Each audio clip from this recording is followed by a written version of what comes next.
Undang-undang BUMN menuai kontroversi. Salah satunya ya Danantara. Salah satu isu yang menjadi perdebatan adalah pejabat Danantara dianggap bukan sebagai penyelenggara negara. Kalau kita ingat kasus Kaesang mengenai jet pribadi, KPK tidak dapat menggunakan delik gratifikasi karena Kaesang bukan penyelenggara negara. Lalu, kalau pejabat Danantara dinyatakan dalam undang-undang bukan sebagai penyelenggara negara, apakah jadinya KPK tidak bisa menindak? Ayo kita bahas di dalam Benang Kusut Tata Negara.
Saya buat video Danantara ini sebelumnya udah ada videonya sebenarnya.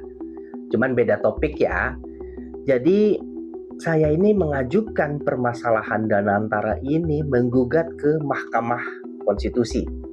Nah, video tentang itu bisa klik videonya di layar ya, atau saya masukkan linknya di kolom deskripsi. Satu lagi juga saya membuat video yang membahas mengenai kerugian Danantara, apakah dia kerugian negara atau bukan. Itu sudah saya bahas secara detail. Itu ada videonya ya di layar, bisa klik aja, atau linknya ada di deskripsi. Nah, sekarang topik yang sekarang kita bahas adalah mengenai status pejabatnya.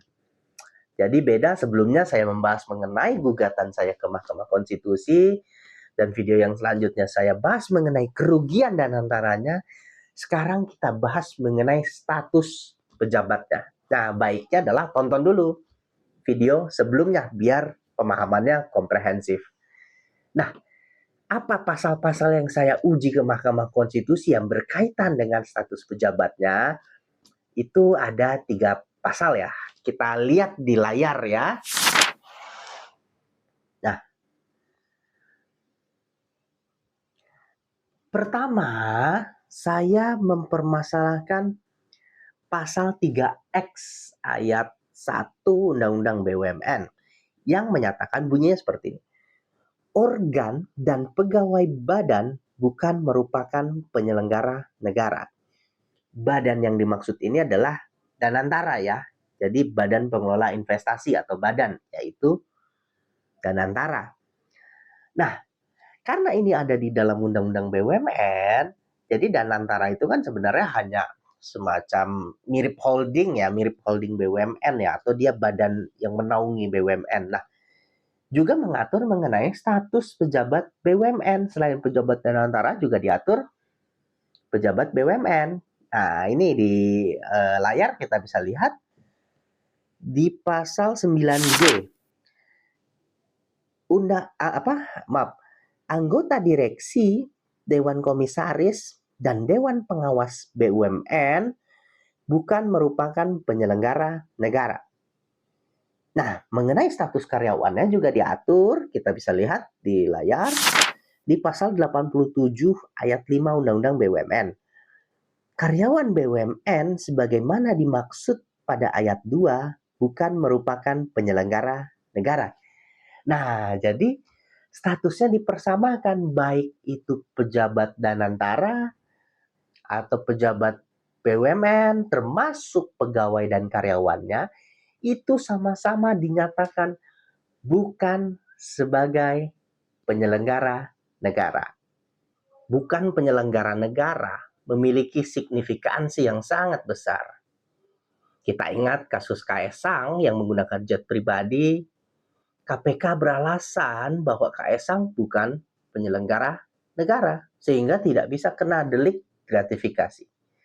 Nah, dengan adanya Undang-Undang BUMN, apakah pejabat dan antara menjadi bebas suap atau gratifikasi? Unsur dari gratifikasi itu bisa adanya janji, jadi nggak harus dia yang menerima langsung.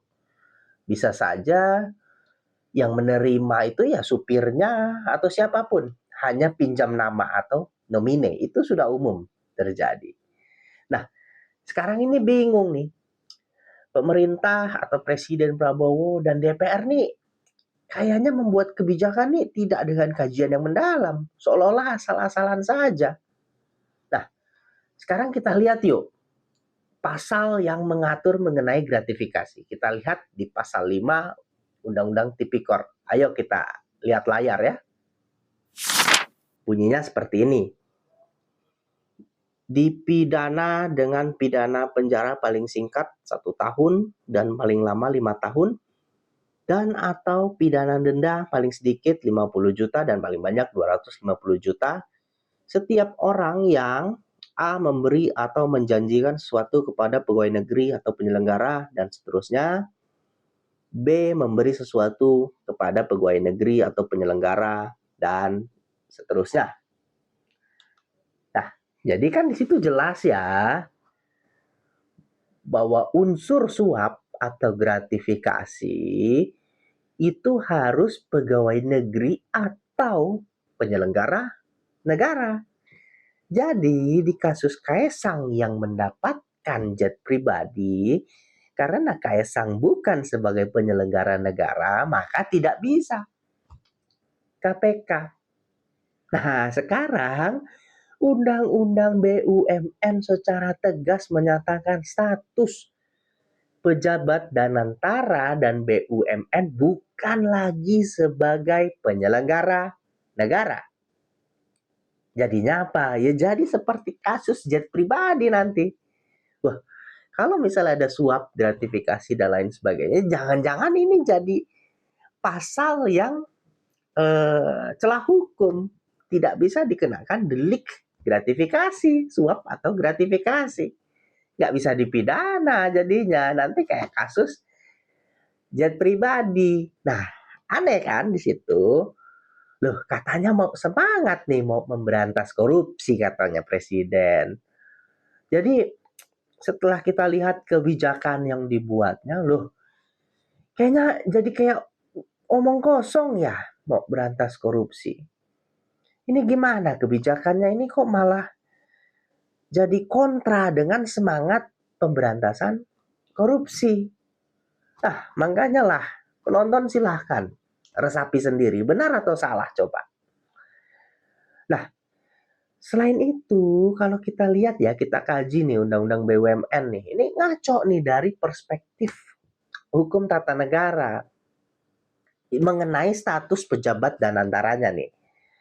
Kita lihat lah ya, pasal yang mengatur mengenai tugas dan tanggung jawab dan antara. Dan dari mana penugasan itu? Kita lihat ada di pasal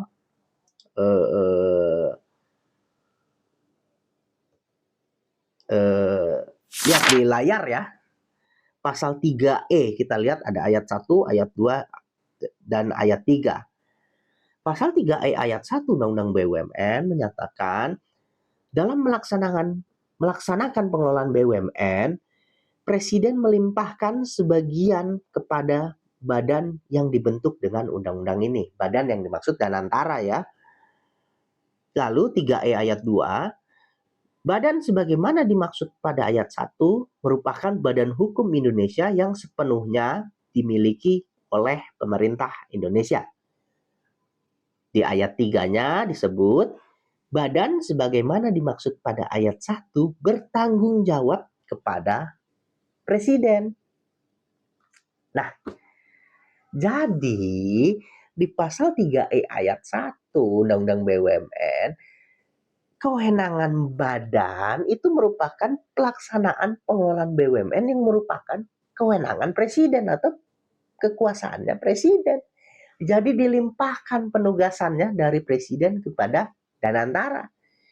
Jadi istilahnya itu ada delegasi kewenangan dari presiden kepada Danantara. Yang namanya delegasi dari presiden yang menerima penugasan, ya pastinya juga penyelenggara negara. Kan aneh karena presiden itu penyelenggara negara, itu logikanya. Mendapatkan penugasan dari presiden, ya tugasnya tugas negara, bukan tugas pribadi. Lagi pula di pasal 3E ayat 3-nya kan disebut tadi bahwa Danantara itu bertanggung jawab kepada presiden, yaitu pertanggungjawaban negara dalam kapasitasnya sebagai penyelenggara negara. Wong presidennya itu kan kepala negara, kepala pemerintahan, bukan presiden klub bola. Ini logikanya ngaco, seolah-olah presiden itu klub bola gitu loh. Dan seolah-olah ini BUMN kayak seolah-olah oh ini milik pribadi presiden, jadi tanggung jawab Danantara kepada presiden ya seolah-olah tanggung jawab perusahaan pribadi. Gimana logikanya ini secara ketatanegaraan sulit diterimanya. Ini BUMN ini milik rakyat, bukan milik pribadinya presiden. Emangnya punya keluarga lu ini? Enak aja, ini milik rakyat. Gak bisa gitu dong. Jadi ini nih bermasalah menurut saya yang menyatakan pejabat Danantara bukan penyelenggara negara, padahal tugasnya dari presiden yang merupakan penyelenggara negara. Itu logikanya sudah kacau. Nah, ini kemarin buatnya gimana? Asal-asalan, kebut-kebutan, atau enggak sih?